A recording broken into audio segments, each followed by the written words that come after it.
Hello everyone. आज हम बात करेंगे यूनिफॉर्म कन्वर्जेंट के बारे में। पिछले लेक्चर में हमने डिस्कस किया था पॉइंट वाइज लिमिट कैसे फाइंड करते हैं, उसके एल्गोरिदम क्या है, किस तरह से हम उसको पॉइंट वाइज लिमिट प्रूफ कर देते हैं कि वो हमने स्टेप्स देखे थे कि क्या क्या स्टेप फॉलो करने होते हैं। ठीक है, आज हम यूनिफॉर्म कन्वर्जेंट के बारे में जानना चाहेंगे और ये वेरी वेरी इंपॉर्टेंट टॉपिक है एग्जाम के पॉइंट ऑफ व्यू से। यूनिफॉर्म कन्वर्जेंट के ऊपर क्वेश्चन आता ही आता है। ठीक है, इसे अच्छे से समझ लेना। मैं इसका एक जो क्लासिकल मेथड है मतलब एल्गोरिदम है वही बताऊंगा, और फिर जो हमारे पास एक स्ट्रॉन्ग टेस्ट है इसको एमएन टेस्ट कहते हैं उसको भी यहाँ पर बताऊंगा। हालांकि उससे रिलेटेड ज्यादा क्वेश्चन हम नेक्स्ट वीडियो में सॉल्व करेंगे। ठीक है, सो यूनिफॉर्म कन्वर्जेंट क्या है कि हमारे पास सीक्वेंस ऑफ फंक्शंस होती है, हम डिस्कस कर चुके हैं सीक्वेंस ऑफ फंक्शन क्या होता है। ठीक है, एफ एन एक्स टाइप के जिसमें एन और एक्स दो होगा, मतलब फंक्शन होंगे और सीक्वेंस, दो टर्म यहाँ पर यूज हो रहे हैं, मतलब यहाँ पर कन्वर्जेंसी की बात होगी और फंक्शन की प्रॉपर्टी भी यूज होगी। तो ये कह रहा है कि sequence of function is said to be the converge uniformly on interval I to a limit function f x. तो किसी इंटरवल आई के अंदर वो अपने लिमिट फंक्शन जिसमें हम जिसको पॉइंट वाइज लिमिट फाइंड करते हैं अपने लिमिट फंक्शन के ऊपर कन्वर्ज करेगा uniformly if for every epsilon and for all x belongs to that interval I there exists an integer m depend only on epsilon not on x such that f1 mod of fnx minus fx less than epsilon for all n greater than equal to m and for all x belongs to I। मतलब क्या है कहानी? कहानी simple सी ये है कि हमने जो हमारे पास सीक्वेंस ऑफ फंक्शन दे रखा है उसका लिमिट फंक्शन फाइंड कर लिया, फिर सीक्वेंस ऑफ फंक्शन और लिमिट फंक्शन जो फाइंड किया उनका हमने डिफरेंस फाइंड किया मॉडुलस, तो वो लेस देन एप्सिलॉन, मतलब एप्सिलॉन क्या है, आर्बिट्रेरी है, तो हम आर्बिट्रेरी रूप से इसे कम कर सकते हैं मतलब इनके डिफरेंस को। ठीक है, सभी n ग्रेटर देन m के लिए, इसका मतलब ये है कि n की वैल्यू मतलब कुछ फाइनाइट नंबर ऑफ छोड़ने के बाद उससे आगे के सारे टर्म्स, और x ये है उसी इंटरवल से आता रहेगा जहां पर वो फंक्शन डिफाइन है। Then we say fn x is uniformly convergent and pointwise limit is called the uniform limit। जो pointwise limit आएगी वो हम कहलाएंगे, वो कहलाएगी uniform limit। तो अगर ये वाली कंडीशन फुलफिल हो जाती है तो हम कहेंगे कि फंक्शन जो हमारी सीक्वेंस है, सीक्वेंस ऑफ फंक्शन है, वो यूनिफॉर्मली कन्वर्जेंट है। अगर हम ये दिखा पाते हैं कि F N x minus F x less than epsilon for all N greater than M and for all X belongs to I. ठीक है, इसको हम जैसे मैंने लास्ट लेक्चर में डिस्कस किए थे स्टेप्स, क्या क्या स्टेप्स हैं, एल्गोरिथम क्या है, वो एल्गोरिथम यहाँ पे फुलफिल करके हम ये दिखा देंगे कि F N x minus F x less than epsilon. ठीक है, हालांकि जब एग्जाम में अगर ये क्वेश्चन आता है तो वहां पर हम एम एन टेस्ट का यूज करेंगे, उसको भी मैं अभी बताऊंगा क्या होता है एम एम टेस्ट। ठीक है, तो देखो जैसे ये क्वेश्चन नेट में आया था, हालांकि नेट में तब आया था जब नेट का एग्जाम ऑब्जेक्टिव नहीं सब्जेक्टिव टाइप का होता था। क्वेश्चन ये है कि show that x to the power n is uniformly convergent on interval 0 to a where a less than 1 but not on 0 to 1 और 0 to 1। Open interval close interval में ये यूनिफॉर्म कन्वर्जेंट नहीं है, लेकिन यूनिफॉर्म कन्वर्जेंट है अगर हम यहाँ से ये a जो है इसकी वैल्यू लेस देन 1 ले लें, मतलब इंटरवल हमारा 0 to 1 आ जाए, लेकिन मतलब कहने का ये है कि ये 1 ना उसके अंदर हो। ठीक है, तब तो देखो यहाँ मैं ये जो क्वेश्चन मैं सॉल्व कर रहा हूँ ये एक मैं step by step process solve कर रहा हूँ, मतलब एमएन टेस्ट यहाँ पर यूज नहीं कर रहा हूँ। क्यों नहीं यूज कर रहा हूँ? क्योंकि मुझे ये बताना है कि हम एल्गोरिथम को एल्गोरिथम की हेल्प से किस तरह से इसको स्टेप बाय स्टेप सॉल्व कर सकते हैं। एमएन टेस्ट से तो हम डायरेक्ट कर ही लेंगे, वो हम अब जो हमारे नेट का एग्जाम है उसके हिसाब से करते हैं। ठीक है, ये जब का क्वेश्चन है जब ये सब्जेक्ट टाइप होता था क्वेश्चन पेपर हमारा। सबसे पहले एफ एन एक्स यहाँ पर गिवन था सीक्वेंस, तो जाहिर सी बात है भाई इसका लिमिट फंक्शन यही आएगा एफ एक्स इक्वल टू 1। ये मैं दिखा चुका हूँ कैसे आता है, लास्ट आप मेरी वीडियो जाकर देख सकते हैं। ठीक है, f x equal to 1 x equal to 1 पे और सभी बाकी जगह पर 0 आ जाएगा, क्योंकि 1 अपॉन की फॉर्म में आ जाएंगी वैल्यू, 1 अपॉन की 2 की पावर n 2 की पावर, मतलब इस तरह से 1 अपॉन की फॉर्म में आएंगे नंबर, तो n टेंस टू इन्फिनिटी पे 0 आ जाएगा। तो सिर्फ एक पॉइंट x के ऊपर 1 की वैल्यू एफ एक्स की वैल्यू 1 आती है, बाकी सब जगह पे 0 है। ठीक है, तो इसलिए हमने क्या फाइंड किया यहाँ पर f N x minus F x find किया सबसे पहले। तो ये कितना आ गया हमारा एक्स की पावर एन माइनस 0 मॉड के अंदर। ठीक है, क्योंकि एक ही पॉइंट पे तो बना रहा, बाकी सब जगह तो 0 ही है, तो लिमिट फंक्शन बना 0 ही हो गया। ठीक है, तो ये आ गया एक्स की पावर है, इसको हमने लिख दिया लेस देन एप्सिलॉन, ये सेट कर दिया हमने लेस देन एप्सिलॉन। ये स्टेप बाय स्टेप प्रोसेस है, जाकर देख सकते हैं मेरी पिछली वीडियो में, ये मैंने समझाया है आपको सारा। अब दोनों साइड इसमें लॉग ले लिया। ठीक है, लॉग लेने की वजह से ये मिल गया N log X minus log epsilon. यहाँ से ये एन आ गया, N greater than equal to greater than आ गया log 1 upon epsilon upon log 1 upon X. ये जो कुछ बनता है इसी को हम फंक्शन मानते हैं साई, साई जो फंक्शन होता है वो एप्सिलॉन और एक्स का होता है, तो ये लिख दिया हमने psi of x and epsilon equal to ये वाला function log 1 upon epsilon upon log 1 upon x. ठीक है, अब हम इसका सुप्रीमम फाइंड करना होता है, ये जो साई फंक्शन है हमारा नेक्स्ट स्टेप में, तो हमने यहाँ सुप्रीम फाइंड किया, supremum of Sai x epsilon can be obtained on 0 to a but not 0 to 1 on 0 to 1। Okay, open and close की बात हो रही है यहाँ पर। हैंस इसका सुप्रीमम वे फाइंड करेंगे तो यहाँ पर हमने ए लिमिट लगा दिया, ए।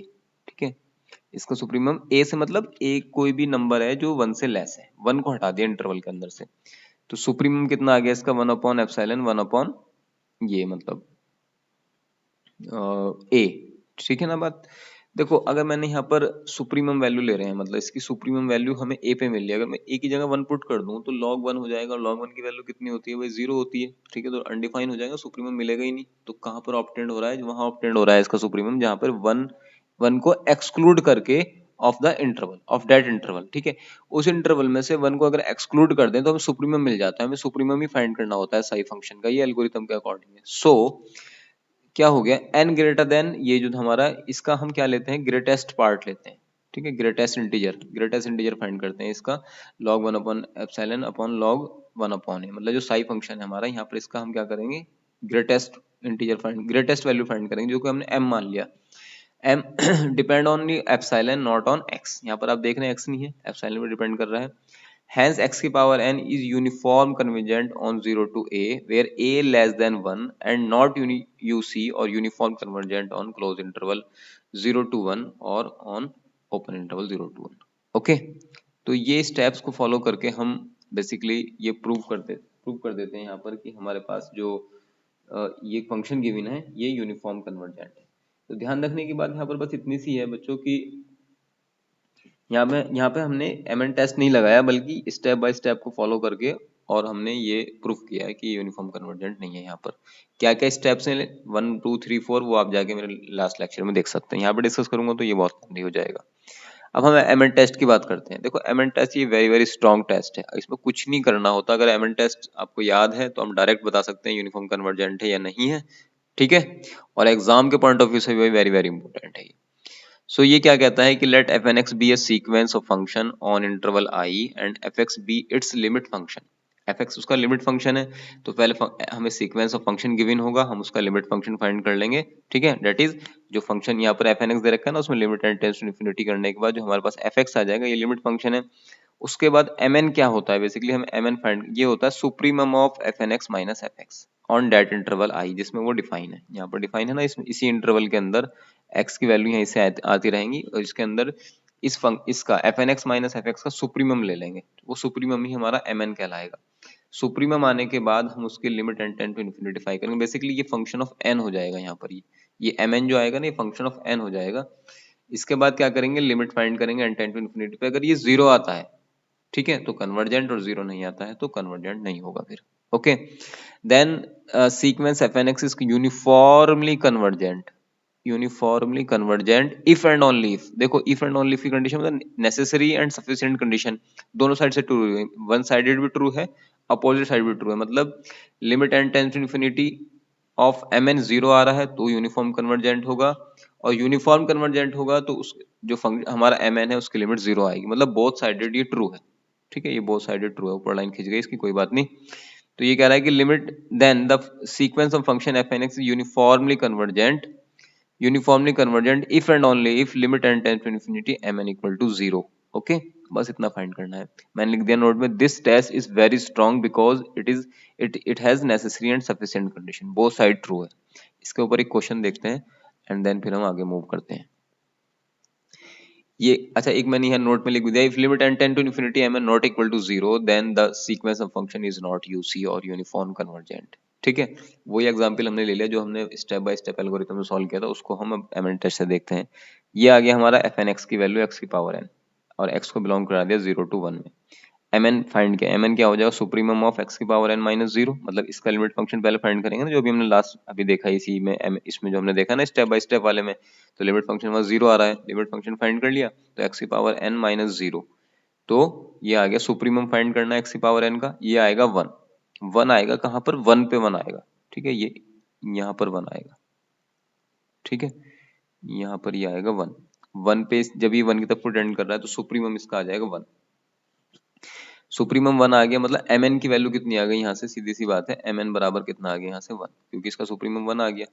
ये जो हमारा था fn x माइनस है, ये समझ रहे हैं ना बच्चे कि मैंने ये जीरो क्यों लिखा है यहाँ पर, ये इसका लिमिट फंक्शन है, मतलब यहाँ पर जो fn x है उसकी fn x बराबर x की पावर n है, और limit n tends to infinity पे जब हम fn x लिखते हैं तो इसकी वैल्यू आती है कितनी, एक साइड यहाँ पे मैंने लिखा था जब x इक्वल टू 1 पे 1 एंड एल्स सभी जगहों पर 0, तो ये यही हमारा जो लिमिट लगाने के बाद मिलता है, इसी को हम fx कहते हैं। ठीक है, तो सिर्फ एक पॉइंट पे 1 आ रहा है, बाकी सब जगहों पर ये 0 आ रहा है, इस वजह से मैंने यहाँ पर जो fx की वैल्यू है वो 0 ली हुई है। ठीक है, तो mn बराबर आ गया 1। हेयर x की पावर n, क्यों क्यों 1 आ गया, क्योंकि स्ट्रिक्टली इंक्रीजिंग फंक्शन है ये, x की power n strictly increasing function है, सो सुप्रीमम x की इस वाले इंटरवल में 0 to 1 में ये इंक्रीजिंग फंक्शन है भाई, ये वही तो है ना पैराबोला जो एक्स स्क्वायर टाइप का है, यहाँ बना के दिखाता हूँ छोटा सा ही, कोई इसमें कंफ्यूजन ना पैदा करे। ये इस टाइप का ग्राफ बनता है ना इसका, x की पावर 2 x की पावर 3 है, ऐसे जाता है चलता हो, तो ये x की पावर 3 होगा तो इधर आ जाएगा, इधर आ जाएगा, लेकिन हम 0 से 1, 0 से आगे देख रहे हैं, 0 से 1 के बीच में, तो स्ट्रिक्टली इंक्रीजिंग ही रहेगा इस वाले में। ठीक है ना, स्ट्रिक्टली इंक्रीजिंग है, सो सुप्रीमम ऑफ x की power n will give at x tends to 1 पर, और x equal to 1 पर ये सुप्रीमम देगा, hence mn equal to 1, तो so limit n tends to infinity mn not equal to 0, तो इसका मतलब क्या हो गया, x की power n is not uniform convergent on 0 to 1। But अगर हम यहाँ से 1 को हटा दें, यहाँ पर लिख दें a, और a को लिख दें लेस देन 1, देन ये यूसी हो जाएगा फिर। ओके, देखो, if the interval 0 to a where a less than 1 then mn equal to कितना आ जाए, फिर a की पावर n आ जाएगा भाई, फिर 1 तो नहीं रहेगा ना, x को हम रिप्लेस कर देंगे a से, और a की वैल्यू ध्यान देने की बात है 1 से लेस है, जब 1 से लेस है तो ये limit n tend to infinity mn करेंगे तो 0 ही आएगा, क्योंकि ये 1 अपॉन की फॉर्म में आ जाएगा ना भाई, 1 अपॉन a की b लिख देते हैं यहाँ पर, b की पावर n ऐसे लिख दो, क्योंकि a की पावर n में a जो है वो 1 से लेस है, तो 1 से लेस होने की वजह से 1 अपॉन में आएगा, 1 अपॉन में आएगा तो limit n tend to infinity पे 0 आ जाएगा, तो 0 आ गया तो mn की वैल्यू आ गई 0, तो limit n tend to infinity mn की वैल्यू कितनी आ गई, 0 आ गई, तो इसका मतलब यूनिफॉर्म कन्वर्जेंट हो गया on interval 0 to a with this condition कि a less than 1। Okay, I hope ये समझ में आ गया होगा आपको। मैं इसके ऊपर और आपको क्वेश्चन कराऊंगा mn टेस्ट के ऊपर ही, और एक दो क्वेश्चन मैं ऐसे भी कराऊंगा जो हमारे आ चुके हैं नेट में या गेट में जैम में। ठीक है बात, सो आई होप ये बिल्कुल क्लियर हो गया होगा। Okay guys, okay, thank you, and if you like the content please like and subscribe the channel. जैसे कि मैं आपको बता चुका हूँ कि ये सारा सिलेबस में IIT जैम, गेट और CSI नेट JRF के जो सिलेबस है उसी को डिस्कस कर रहा हूँ। वो सारा सिलेबस जो आप कोचिंग सेंटर्स में जाकर पढ़ते हैं वो मैं यहाँ डिस्कस कर रहा हूँ, और अभी रीएनालिसिस चल रहा है। उसके बाद सारी बुक्स जितनी भी हैं हमारे पास, जो हमारा आता है CSI नेट में, IIT जैम में और गेट में, वो सारा का सारा यहाँ डिस्कस होगा। Okay guys, okay, thank you again.